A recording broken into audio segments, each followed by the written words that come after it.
የተወደዳችሁና የተከበራችሁ ተመልካቾቻችን ለዛሬ ዕለተ ረቡዕ የካቲት 11 ቀን 2018 ዓ.ም የምናቀርብላችሁ የቀትር ዜናዎች ከዚህ ሰዓት ጀምሮ ወደ እናንተ የምናደርስላችሁ ይሆናል። በቅድሚያም ርዕሰ ጉዳዮችን እንጠቁማችሁ። በወግዲ ወረዳ በብልጽግና መከላከያ ሰራዊት አባላት የተፈጸሙ የሰብአዊ መብት ጥሰቶችና ዝርፊያዎች ተባብሰው መቀጠላቸው ተነግሯል። በቀውት ወረዳ አያብር ቀበሌ ጤና ጣቢያ ላይ የድሮን ጥቃት መፈጸሙ ተረጋገጠ። ኦነግ በአገሪቱ ከመቼውም ጊዜ በላይ የጦርነት ደመና አንዣቧል ሲል ስጋቱን ገለጠ። ቱርክ በአፍሪካ ቀንድ አዲስ ግጭት በፍጹም ማየት እንደማትፈልግ ገለጸች። እነዚህንና ሌሎች መረጃዎችን ይዘናል። አብራችሁን ቆዩ። በወግዲ ወረዳ በብልጽግና መከላከያ ሰራዊት አባላት የተፈጸሙ የሰብአዊ መብት ጥሰቶችና ዝርፊያዎች ተባብሰው መቀጠላቸው ተነገረ። በደቡብ ወሎ ዞን ወግዲ ወረዳ ውስጥ የሚገኙ የመንግስት መከላከያ ሰራዊት በንጹሐን ዜጎች ላይ እያደረሱት ያለው ግፍና በደል ተጠናክሮ መቀጠሉን የሚጠቁሙ መረጃዎች ወጥተዋል። ሰሞኑን በተለያዩ ቀጠናዎች በተፈጸሙ ጥቃቶች በህፃናት ላይ አካላዊና ስነ ልቦናዊ ጉዳቶች መድረሳቸውና የገበሬው ምርት መዘረፉ ተገልጸዋል። ትናንት በወረዳው ልዩ ልዩ አካባቢዎች አሰቃቂ ድርጊቶች ተፈጽመዋል። በዚሁ ዕለት ቱሉ ጉርባ ተብሎ በሚጠራው ተራራ ላይ የሚገኙ የተፋሰስ ደን ፋኖ ይደበቅበታል በሚል ሰበብ በመከላከያ ሰራዊት እሳት እንዲለቀቅበት አድርጎ መቃጠሉ ተገልጿል። በተለይም ዘምድ ተብሎ በሚጠራው አካባቢ የመከላከያ ሰራዊት አባላት የገበሬው ምርት ከጎተራ እያወጡ መጫናቸው ተመልክቷል። በዚህ ቀበሌ ብቻ ከ125 ኩንታል በላይ እህል መዘረፉ ተገልጿል። በቀውት ወረዳ አያብር ቀበሌ ጤና ጣቢያ ላይ የድሮን ጥቃት መፈጸሙ ተረጋገጠ።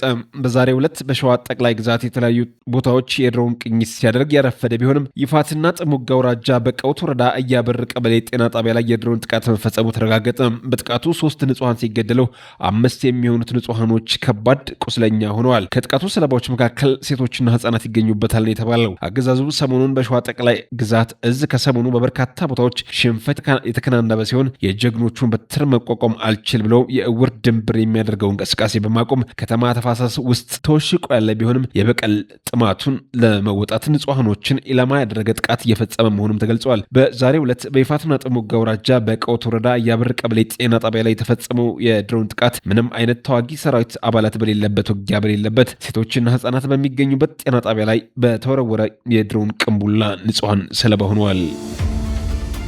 ኦነግ በአገሪቱ ከመቼውም ጊዜ በላይ የጦርነት ደመና አንዣቧል ሲል ስጋቱን አረጋገጠ። ኦነግ ከፊት ለፊት እየመጣ ነው ላለው ጥፋት መንግስት አጽንኦት ሰጥቶ በመመልከትና ችግሮችን ከይልቅ እውነተኛ የሆነ ፖለቲካዊ ውይይት ከባለድርሻ አካላት ጋር በማድረግ አገሪቷን ከጥፋት ሊታደግ ይገባል ሲል ጥሪ አቅርበዋል። በአፍሪካ ቀንድ አካባቢ ይስተዋላል ያለው የጦርነት አደጋ በእጅጉ እንዳሳሰበው የጠቀሰው ኦነግ የአገሪቱና የህዝቦቿ የደህንነት ሁኔታም ከዕለት ዕለት ፈተና ውስጥ እየገባ ይገኛል ብለዋል። ዓለም አቀፉ ማህበረሰብ፣ የሰብአዊ መብት ተሟጋች ድርጅቶች፣ የውጭ ኤምባሲዎች፣ ዲፕሎማቶች እንዲሁም የፖለቲካ ሰዎች በሀገሪቱ የተከሰተው ውጥረት በሰላማዊ መንገድ ብቻ የሚፈታበትን መንገድ እንዲያፈላልጉ ኦነግ ባወጣው መግለጫ ጠይቋል።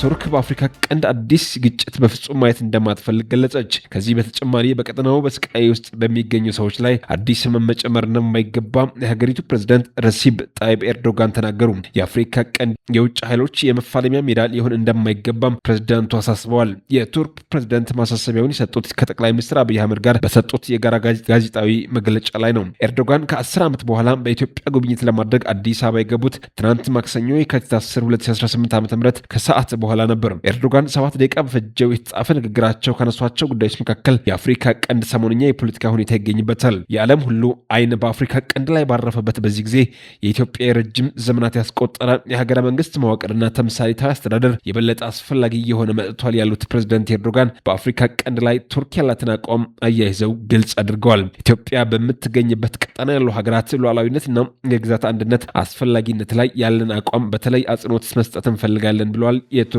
ፕሬዝዳንት። ተመልካቾቻችን ለዛሬ ዕለተ ረቡዕ የካቲት 11 ቀን 2018 ዓ.ም ያቀረብንላችሁ የቀትር ዜናዎች በዚህ ተቋጭተዋል። ከመሰናበታችን በፊት ርዕሰ ጉዳዮቹን በድጋሚ እናስታውሳችሁ።